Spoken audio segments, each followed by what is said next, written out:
నమస్తే, మీ అన్నపూర్ణ. ఈరోజు మనము గోంగూర చికెన్ ఫ్రై చేసుకుందామండి. చాలా బాగుంటుంది.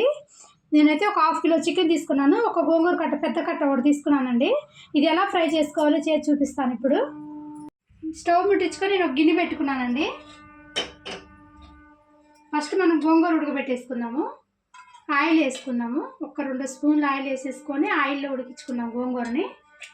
తొందరగా ఉడికిపోతుంది, టేస్ట్ కూడా బాగుంటుంది. ఇట్లా వాటర్లో ఉడికించుకోకుండా ఇట్లా మనం ఆయిల్లో ఉడికించేస్తే గోంగూర బాగుంటుంది టేస్ట్. ఇదిగోండి, ఆయిల్ వేడైపోయింది కదా. ఇప్పుడు మనం శుభ్రంగా కడిగేసుకున్న గోంగూర పెట్టేస్తున్నాము.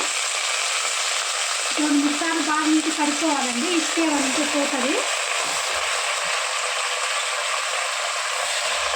కొంచెం మంట మీడియంలో పెట్టుకొని దగ్గరికి ఉడికించేసుకున్నాము, తొందరగా ఉడికిపోతుంది. గోంగూర ఉడుకుతుంది కదా, ఈ మంట మీడియంలో పెట్టేసుకొని గోంగూర ఉడికించుకుందాం కలుపుకుంటూ. ఇప్పుడు పక్కన ఇదిగోండి, మరి పక్కన స్టవ్ మీద నేను ఒక బాండీ పెట్టేసుకున్నాను చికెన్ ఫ్రై చేసుకోవడానికి. బాండీ కూడా వేడైతుంది. ఇట్లా ఆయిల్ వేసేసుకున్నాము అండి. మన నూనె వేడైపోయింది. ఇప్పుడు 2 చెక్క ముక్కలు అండి, ఒక 4 లవంగాలు, చాజీరా 1 స్పూను,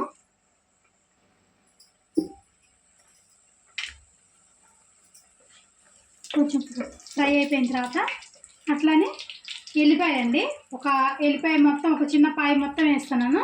ఇట్లా ఒలిచి వేసుకుంటే చాలా బాగుంటుంది గోంగూర కాంబినేషన్. ఎల్లిపాయ కూడా లైట్గా ఫ్రై చేసుకున్నాము. అట్లానే పచ్చిమిరపకాయలు ఒక 6 పచ్చిమిరపకాయలు దాకా తీసుకున్నాను నేను. అట్లానే ఉల్లిపాయ అండి, ఒక 2 పెద్ద ఉల్లిపాయలు తీసుకున్నాను. ఉల్లిగడ్డ కూడా కొంచెం ఫ్రై అవనిద్దాము. ఉల్లిపాయలు లైట్గా ఎగితే చాలండి, మన చికెన్తో పాటు మళ్ళీ ఎగుతాయి కాబట్టి ఉల్లిపాయలు లైట్గా ఎంపుకోండి, ఎక్కువ వద్దు. ఇప్పుడు 2 రెబ్బలు కరివేపాకు, తర్వాత చికెన్ వేసేసుకున్నామండి. శుభ్రంగా నీటి కడిగి పెట్టేసుకున్నానండి నేను. ఇవ్వండి, ఒకసారి చికెన్ వేసి కలిపేసుకున్నాము. కొంచెం అంతా సాల్ట్ వేసుకున్నామండి, ఒక 1 స్పూన్ దాకా సాల్ట్ వేసుకున్నాము. చికెన్ బాగా వేగుతుంది.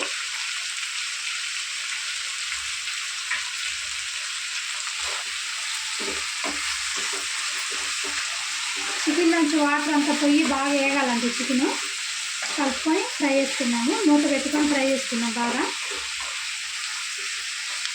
ఇవ్వండి, గోంగూర బాగా ఉడికిపోయింది కదా. ఇప్పుడు నేను గ్యాస్ ఆఫ్ చేసుకున్నాను. చూసారు ఎట్లా ఉడికిపోయిందో, మెత్తగా ఉడికిపోతుంది. గ్యాస్ ఆఫ్ వేసుకున్నానండి నేను. చికెన్ కలిపేసుకున్నాము. చికెన్ కూడా బాగా ఫ్రై అయిపోతుంది కదా, మంచిగా ఫ్రై అవ్వాలి చికెన్.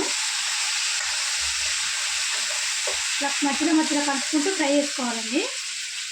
ఇవ్వండి, బాగా ఈ చికెన్ వేగిపోయింది కదా. ఈ టైంలో మనం కొంచెం అల్లం పేస్ట్ వేసుకున్నాము. ఫస్ట్ అల్లం పేస్ట్ వేసుకుంటే ఏమైందంటే మనకి అంతా మాడిపోయినట్టు అయిపోతుంది. అల్లం పేస్ట్ ఫ్రై అప్పుడు కొంచెం ఈ ఆయిల్లోనే వేగిపోతుంది అల్లం పేస్ట్. అట్లానే పసుపు, 1 స్పూన్ పసుపు వేసేసుకున్నాము.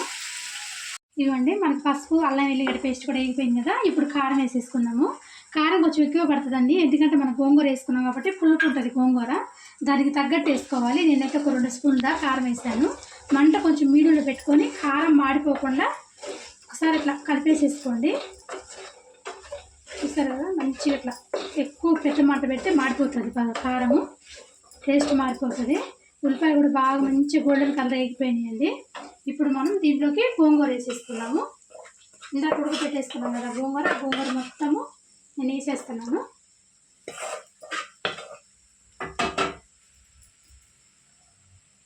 ఇదిగోండి, గోంగూర వేసేసుకొని మంట మీడియంలో పెట్టుకొని బాగా కలుపుకోవాలి. చికెన్కి గోంగూర అంతా కలిసిపోయేటట్టుగా.